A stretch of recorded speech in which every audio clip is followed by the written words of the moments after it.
contain COVID-19. Let me begin by saying I'm so proud of the community's work throughout all of this.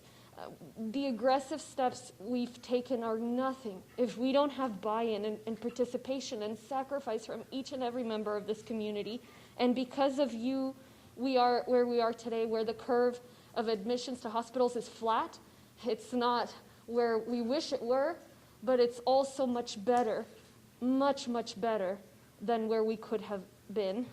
As I've said before, when dealing with a disaster, whether it's a hurricane, a flood, a fire, a pandemic in this instance, the one thing you never get back is time. And that's why from day one we've been leaning forward, and we're still leaning forward in our response. You have to go early, you have to go big, and most importantly, you have to be smart about it. And that continues to be our marching cry. That's what folks deserve and expect from us as leaders. That's why we were one of the first counties to order that restaurants and bars close, to impose a stay-home order.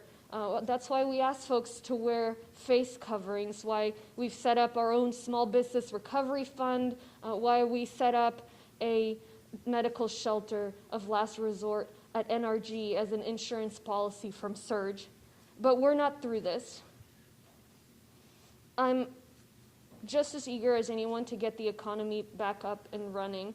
And as we've discussed, the idea is to open the economy and keep it open. If we are not smart in the way we do this, we risk a spike or, at worst, a second surge higher than the first one, like they've seen in other countries. And we risk having to go back to where we started, and we risk losing all of the profound sacrifices that people have made to get us to this point.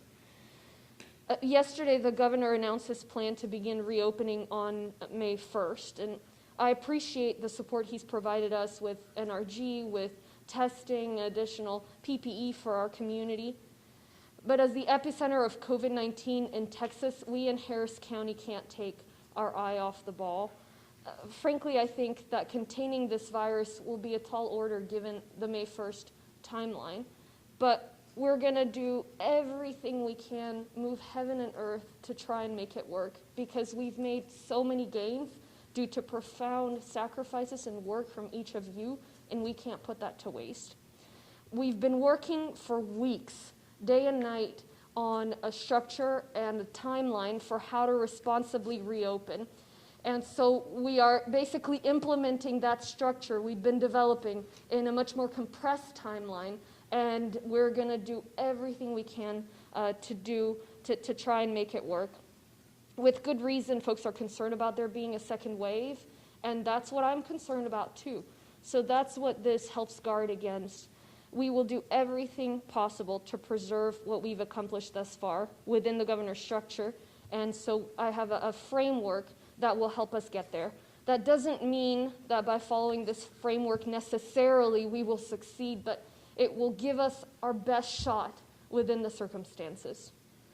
In order to keep the economy open once it begins opening, it's vital that we follow a smart framework, a smart containment strategy. And the idea is to ensure our systems are prepared to test, to trace, and to treat people who are sick.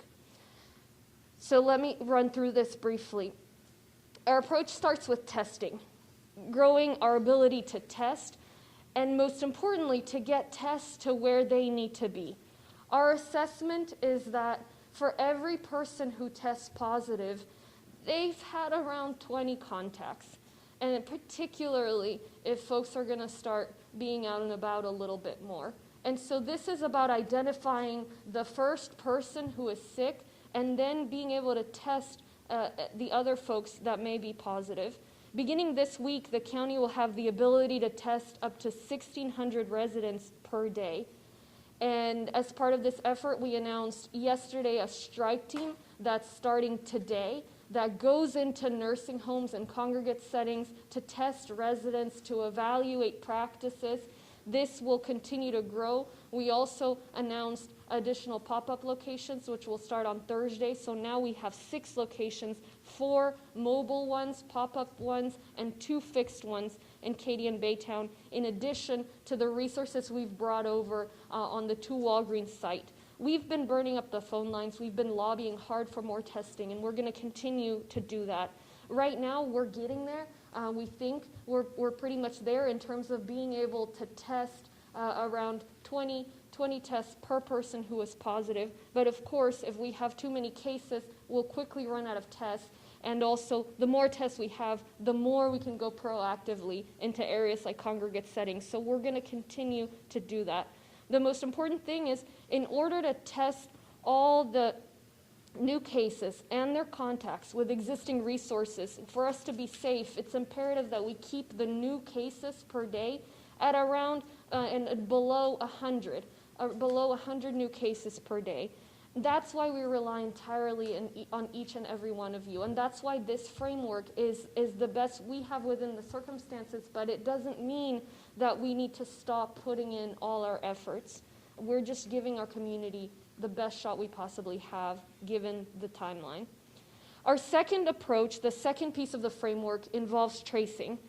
Today, I am announcing that Harris County will exponentially expand its contact tracing workforce, which has already been scaled up from pre-COVID levels. As part of the effort, Harris County will recruit around 300 contact tracers with the ability to expand as needed.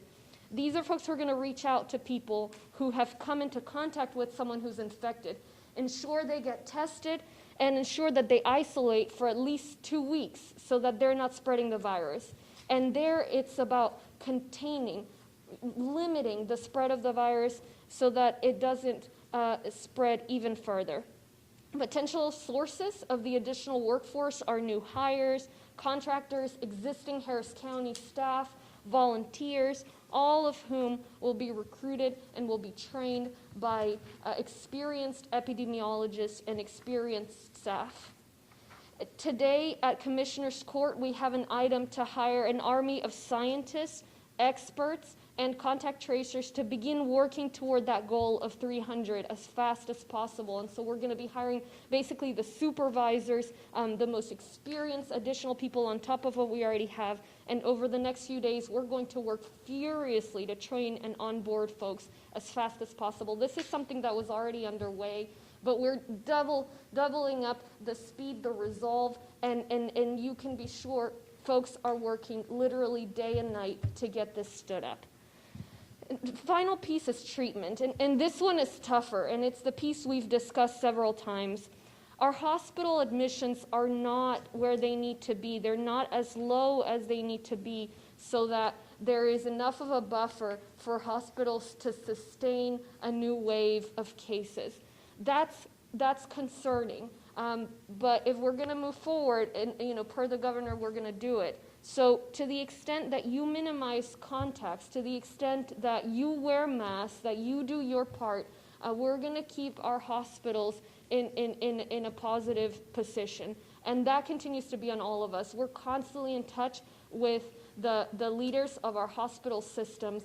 With everybody's work, we flattened that curve, the concern. We're still bumping around 200 admissions every day, which if we tripled every 7 days like we were doing early in our curve, that would quickly run out of capacity. And so that's why we are preserving the option, working on how to have a backup shelter that's local, and also working on just observing those numbers very, very quick, very, very carefully, and asking that the community continue to do their part. Overall, the point is we're doing everything humanly possible to succeed, and we'll continue to do that. As government, we're doing that, and you're doing that as well. We continue to need your sacrifice, your efforts, and your help so that ideally we're able to reopen safely, and we're able to do so without a second spike, without a second wave, and without having to backtrack. If we let our foot off the gas right now, the virus will inevitably come back. And it may come back with as much force, if not more force, as before. Our only real weapon right now is social distancing, face coverings, making sure that we're being prudent with our interactions, that if we feel we may have the virus, we're getting tested so folks can begin identifying and doing this work of contact tracing. Every single piece here depends on you.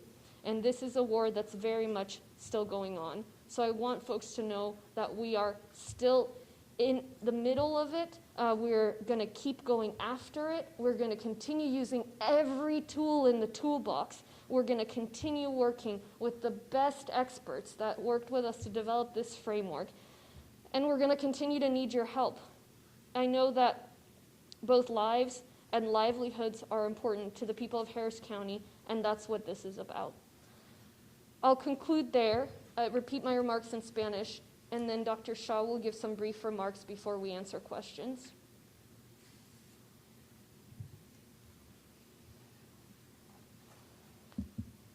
A lo largo de esta crisis, hemos discutido varias veces una palabra importante y esa es acción. Acción es lo que hemos prometido, es la manera en la cual estamos un paso adelante del virus en lugar de intentar responder. De esa manera somos proactivos y continuamos tomando acción todos los días. La semana pasada empezamos con las coberturas faciales, ayer pruebas adicionales, todos los días algo nuevo que estamos haciendo para contener el virus. Y debemos seguir haciendo eso si queremos contener y eliminar en algún momento este virus de nuestra comunidad. Debemos detenerlo en donde está.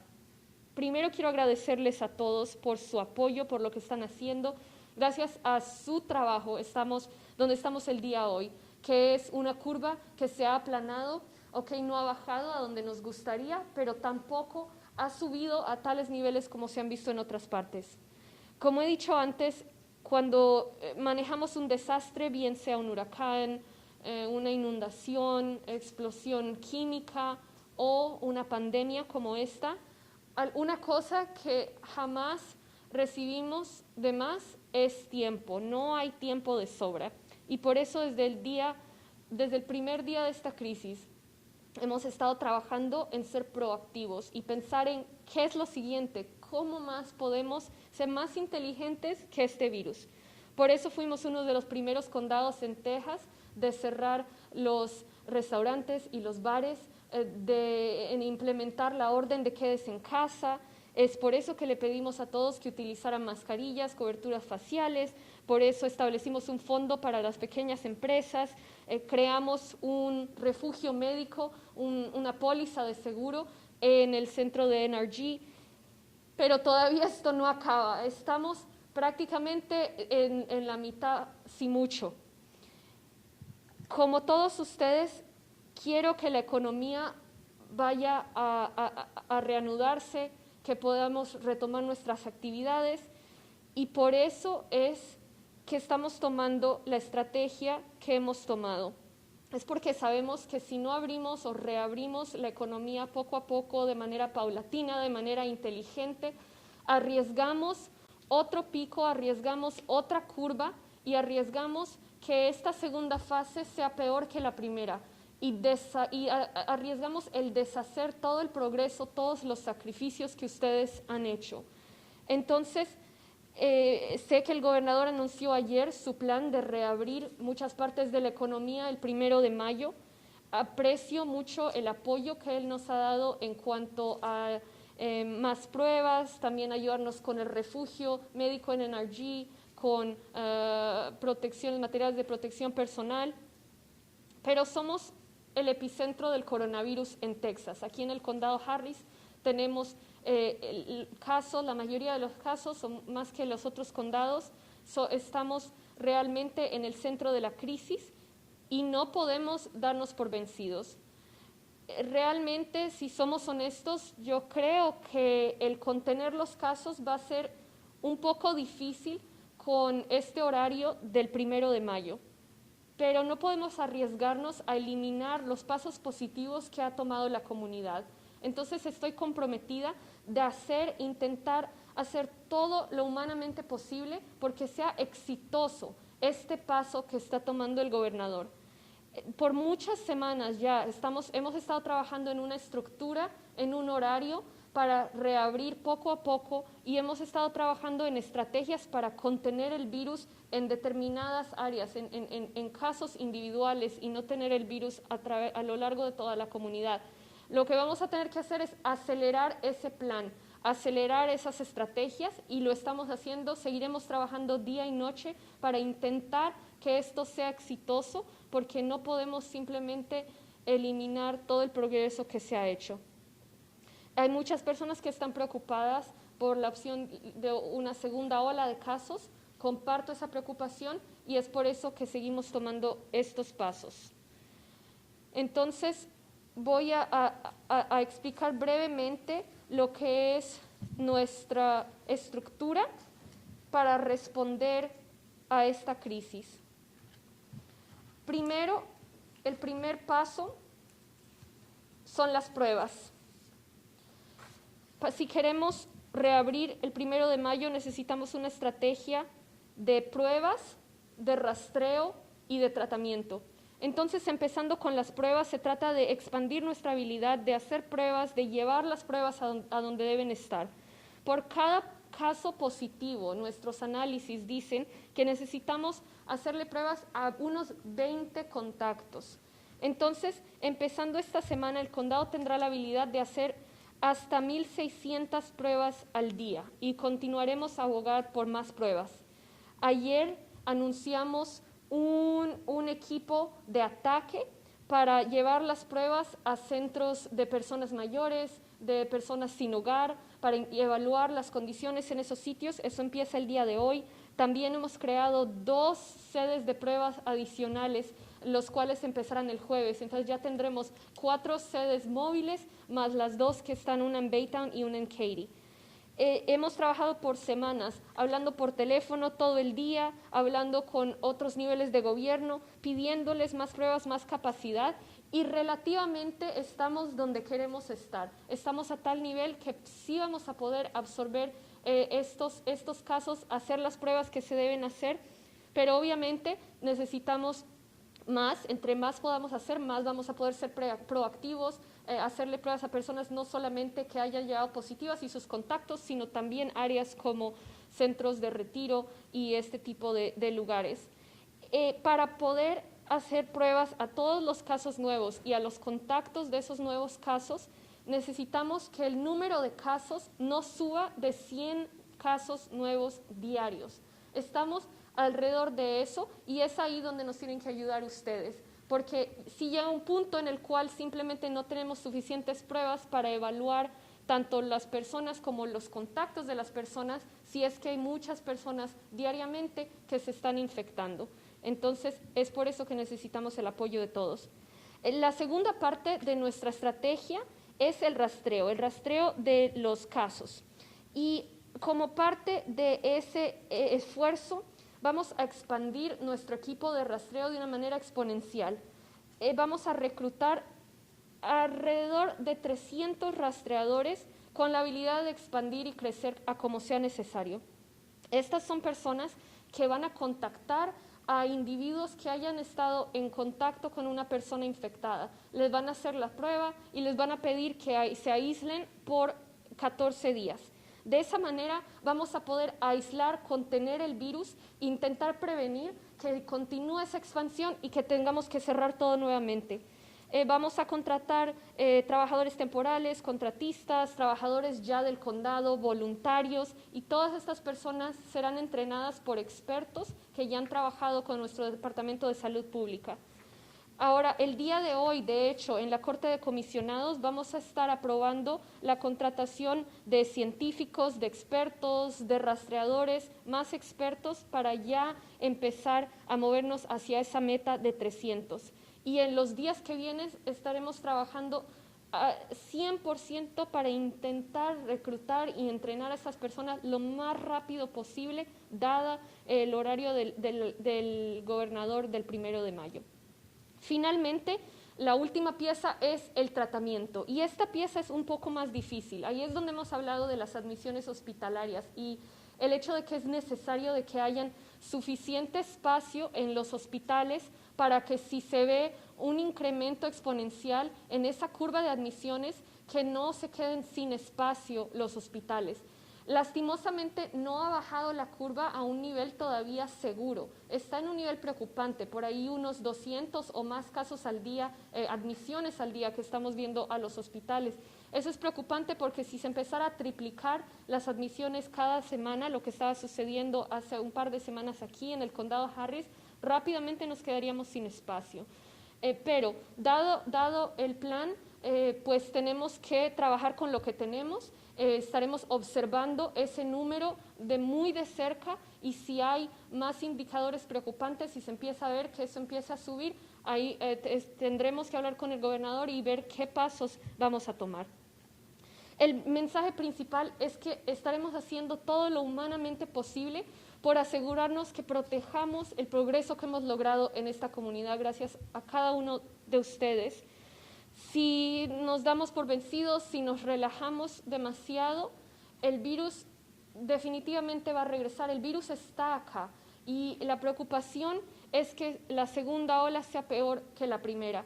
Entonces tenemos que recordar que lo principal, el arma principal que tenemos en esto es el distanciamiento social, el utilizar las coberturas faciales, el poner de nuestra parte para seguir trabajando. Este virus sigue aquí, todavía no hay vacuna ni tratamiento, pero sepan que su gobierno está trabajando por ponernos en la mejor situación posible, dadas las pautas que se han dado a nivel estatal. Entonces trabajaremos juntos, seguiremos necesitando su apoyo y seguiremos trabajando día y noche por proteger a esta comunidad. Muchas gracias. Vamos a escuchar los comentarios del Dr. Shah y después él y yo responderemos preguntas. Dr. Shah. Thank you, Judge. Thank you for laying out the three-pronged strategy, and I just really want to thank you again for your support. It's been really helpful and meaningful for all of us in public health to really understand that our elected leaders are behind the work that we're doing in public health. So thank you for that leadership and support. My name is Dr. Umair Shah. I'm the Executive Director of Harris County Public Health and the Local Health Authority for Harris County. And I just wanted to underscore a few things that the judge has said. That, again, that we are doing everything that we can in order to fight this virus. We're doing everything we can in order to protect our Harris County community. We're doing everything we can to lay out all the strategies and do as much as we can to really prevent our community from being overrun by this virus. And I want to, again, there's another T in this, which is thank you, which is the gratitude to all of you for helping us be able to fight this virus. We cannot do this alone. We have to do it with everybody together, and it's absolutely critical that we work together on this. As of close of business yesterday, we have now 5,827 confirmed cases in Harris County. We have 98 deaths. In Texas, we now have over 25,000 cases. We would love all of us for this virus to just simply go away. The reality is that as we reopen, this virus is not going away. This virus is still with us, and we have to do everything we can to continue to slow the spread. As the judge has outlined the 3 T's, I want to make sure to remind you of the cornerstone of that, which is testing. It's testing, tracing, and treating. So from the testing standpoint, that foundation is absolutely critical so we can actually go through the next steps. And so we want to urge our community to get tested. You can go to our readyharris.org tool, again, readyharris.org, or call 832-927-7575. Get tested. We're testing in Katy and Baytown at fixed sites. We have mobile testing, as the judge announced yesterday and again mentioned this morning. We're expanding our mobile testing capability. We're doing what we can in congregate settings. We're doing what we can to really even get to homebound individuals. We're doing everything we can to increase testing, but having a test does not help us unless you actually go to get tested. And so please, if you have symptoms, absolutely we want you to be tested. If you don't have symptoms but believe you've been exposed, we also want you to get tested. The key foundation, again, is testing. Once we get a positive result from a test, that then opens up the second step, which is tracing. Contact tracing is a strategy, a tool that's been in the public health toolbox for decades. We've used it globally in cholera and tuberculosis and all sorts of other diseases, but we've also used it here locally, and we use it every single day with Harris County Public Health and the work that our epidemiologists do. The difference is, and as the judge has outlined this is a pandemic. This is an overwhelming number of cases that can potentially come positive if we have the testing occurring in our community. So contact tracing means that a positive test then has, as the judge mentioned, people that individual has contacted with or had contact with, and our job then is to get to those individuals. And that's tough. That's not easy. It is a very difficult, labor-intensive process to identify who the contacts are of that individual and be able to then follow up with them. But doing so and having additional contact tracing capacity augments what we've already done. And so the judge has outlined this, but let me make sure I say it as well. Thank you, because we have quadrupled our epidemiology size at the department, Judge. Thank you for your support on that. Thank you to our county support on that. We were at 20, 25 epidemiology staff members. We have now gotten to that 80, 90, 100 range. And I really want to thank our leadership for being able to give us that support. But contact tracing is in addition to that, because as we continue to go through this pandemic, we need to continue to understand what's happening in our community, especially as we reopen. So whatever you can do to help us, again, by getting tested, and all those messages around social distancing, wearing facial covering, cloth covering, doesn't have to be a mask, hand washing, making sure you don't go expose someone else if you have symptoms are absolutely critical, because it goes to the third T, which is treating and treatment. And this was always our key message. We did not want to see our healthcare system overrun. And our community has done a fantastic job, so we have not seen our healthcare system get overrun. We need to continue to do that. And the last T that I wanted to add into this is technology. And the judge is such a strong supporter of tech and technology and making sure that we add this all together. So we know that it's not just about a contact tracer or a body or an individual. It's also the data systems and the platforms and the technology solutions. And every day, the judge and I are having some discussion about an innovation globally, or an innovation somewhere across the country, or an innovation somewhere here in Texas. How do we apply that here locally? That's what we are doing. That's what we are doing every single day, is looking at how we can bring technology solutions to augment the work that we're doing. But we can't do it without you. And so again, remember the most important T here, which is thank you. We have to do it together as a community, and that's the only way we're going to be able to get through this. And I do want to make one mention as we go through contact tracing. I want also everybody to know that we're not going to be asking you for personal information such as social security numbers and bank account numbers, things of that nature. That's not what this is about.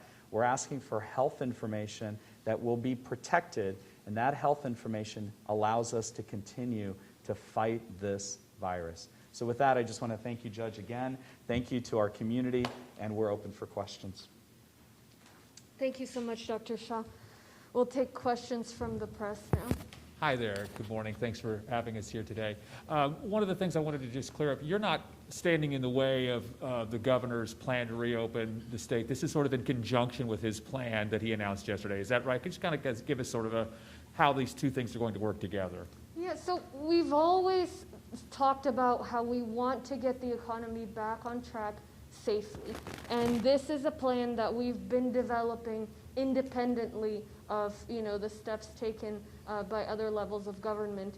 Now, because of the governor's announcement, we're having to speed up the timeline on our plan. And the good thing is we had it ready. And so what we've done, as soon as we heard, we said, all right, let's get moving with this.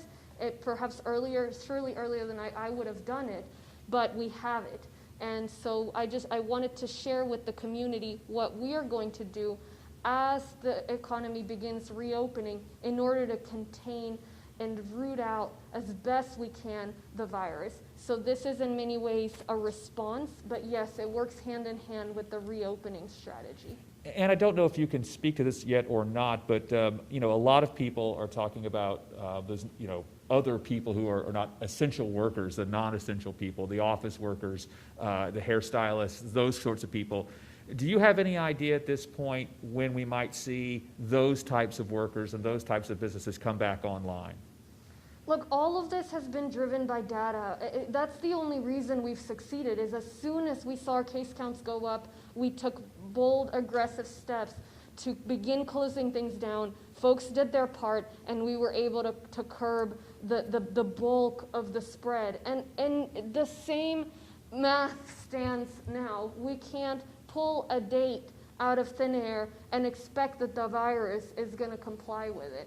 And so right now, the governor made very clear in his order that he's got a particular timeline that he'll be watching. I think for our part, if we see something, we got to see. Remember, the virus has this 14-day period. And so if folks begin coming out May 1st and having too many contacts for us to sustain to where it's spreading too quickly, we won't see that for 2 weeks. Longer than that, right? Somebody that began coming out May 4th, we won't see that until past, through to the end of May. And so we have to be very, very cautious with what we're watching. This is about, within that reopening, how are we going to maximize our chance of success? But I'm certainly in no position to just say, based on a date that I want, that we're going to be able to continue. And I think the responsible thing to do is to watch, and is my sense of the discussions that are being had, is to watch how things go and give it ample time for us to know, are we headed back to where we were, or are we on time to continue the progressive reopening? And that will be successful to the extent that we can contain new cases. There will be new cases. The virus hasn't gone anywhere. All it's done is we've been staying away from each other. So the minute we come back together, yes, the virus will come back. It's just the way it works. Very good. And also, one of my colleagues wanted to know, there are an awful lot of people right now who are separated from family members. They don't want to go see maybe grandma or grandpa, that sort of thing. What would be your message to them? Is it okay to start resuming those contacts? Is it okay to start having limited scale family reunions and getting back to seeing our loved ones again? Or would you recommend continuing safe distance? Look, the only tool we have is that distancing, the face coverings. That's it. We don't have a vaccine. We don't have a cure. And so to the extent that folks can continue that distancing, inevitably they will help curb the spread. The next thing we have is if you're feeling sick or think you may have the virus, we need you to get a test so that we can identify you, identify your contacts, and stop the virus right then and there. Nobody wants to be the reason for a second wave. And so that's how you help us not be that person. And so, our recommendations continue to be, the default posture should be to try to keep that distance because the virus hasn't gone anywhere. Now there's going to be a slow reopening, and so, we've got to be very, very, very cautious, and we've got to watch our numbers. And what you can do is, to the extent that you can, be very prudent with your interactions. Avoid, if at all possible, and if you think you're sick, get tested. And then just one last thing to kind of talk about the treatment phase, the third phase again. Does that mean sort of keeping the mobile hospitals open at different sites? Kind of exactly what you're talking about as far as the third phase again, if you don't mind, just a little bit more detail on that part. So one of the fundamental reasons why we've had to step up and limit contact is because in many other places, the virus and the hospital admissions were growing so quickly that they were overwhelming hospital systems. And so that's what this treatment piece is about, is once we've overwhelmed our hospital systems, you're declining folks from being treated. You're turning people away from the hospital, so you're not treating them. Doctors are having to choose who lives and who dies, and that's not a position we want to be in. By the time you get there, the hospital system pretty much has collapsed. You can't treat other illnesses that you normally would. I mean, it's an untenable situation. And so the way we prevent that from happening is we minimize the number of people that are coming into the hospitals. We keep our case count low, our admissions rates low, and we maximize the capacity that the hospitals have. And so as we wind down the medical shelter at NRG, thankfully we didn't need that last month because people did their part, but that doesn't mean that we won't have a surge in the future. As I said, the virus is still here. So if everybody comes out in full force and doesn't take precautions, and the virus spreads too fast for us to be able to keep up with this framework, we could have another spike, and we could need an emergency shelter. And so what we're doing is transitioning to a local solution now that materials have arrived that weren't available a month ago. So cots we'd ordered, weeks ago finally are here. Ventilators, staff, we finally have the materials to stand up an emergency shelter with local resources as opposed to contracting one out. And so as we wind down the shelter, we're building our own option. But we also need to ask folks to do their part so that the piece about admissions themselves, that those aren't growing too quickly.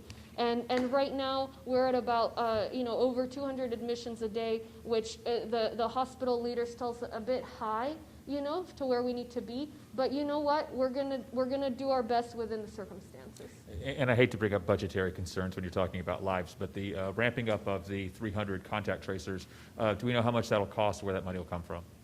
Yes, we're still estimating exactly the cost because we're looking at volunteers as well. And so obviously the primary concern is health and safety, and the fact that without these contact tracers, it will be impossible for the economy to reopen in a way that contains the virus. If we don't have the ability to contain, to stop the virus in its tracks, it's going to spread all over like it did at the beginning, and the only solution is going to be to close everything back down again. And so we're looking at volunteers, we're looking at existing staff, so we keep our costs to the minimum, but the goal is to get these contact tracers that we need, and of course, additional support we'll take. We need to just build up our army of people that are going to go there, are going to stop the virus in its tracks, and are going to contain it from spreading all throughout the community. Thank you. Judge, can I just... Oh, yeah. Before we end, just to underscore what the judge said is about the contact tracing, because we also are struck by the fact that our very people also have to be socially distanced. And so we're going to be utilizing a combination of strategies of in-person going places with the appropriate, personal protective equipment on, the masks and the gloves and those kinds of things, just to make sure that our staff and the people that are volunteering are safe and protected if they have to do an in-person. But we're also, and this is where the tech solution comes in, we're also looking at, are there technology aspects of this that will allow us to do certain things virtually? So there's a combination of the two of those that we have to bring hand in hand in this. And that's why Judge is absolutely right, that there is no stone that we're not unturning, that we're constantly looking at strategies from all over the globe, and I do mean all over the globe, to underscore that whatever it takes for us to protect Harris County, we are going to protect Harris County, we're going to protect our residents, and we're going to look at every strategy that we believe is going to be effective here in our local community. As you know, some strategies don't apply here. Some tech solutions don't honestly work as promised. So we have to be very careful, we have to be very methodical, but ultimately our goal is to continue to protect Harris County residents and to do everything we have to in order to be able to do that. So I just wanted to make sure to underscore that. Thank you. Yeah. Judge, question from Telemundo. Yeah. Durante los fondos que vienen del gobierno federal, ¿usted piensa usar esos fondos para combate de COVID-19 o dar esos fondos para la próxima presupuesto? Hemos recibido fondos del gobierno federal, unos 400 millones de dólares, y realmente ya el condado casi ha utilizado esos fondos en todos los trabajadores que están trabajando literal día y noche, 7 días a la semana, en los materiales que hemos tenido que obtener para la comunidad, equipo de protección para los hospitales públicos, todo esto. Entonces, hoy en la Corte de Comisionados estaremos evaluando exactamente a dónde irán esos fondos, porque obviamente el gobierno federal ha dado ciertos parámetros en qué se puede utilizar y qué no, pero es un alivio para nosotros porque pues nuestro presupuesto local es limitado y esta ayuda federal nos ayuda a poder cubrir más gastos del coronavirus. Entonces, si esos fondos federales irán totalmente a gastos del coronavirus, los cuales ya van en bastante altos, particularmente por simplemente el tiempo que cientos de individuos están trabajando por proteger a la comunidad. Okay, thank you all so much. Appreciate it.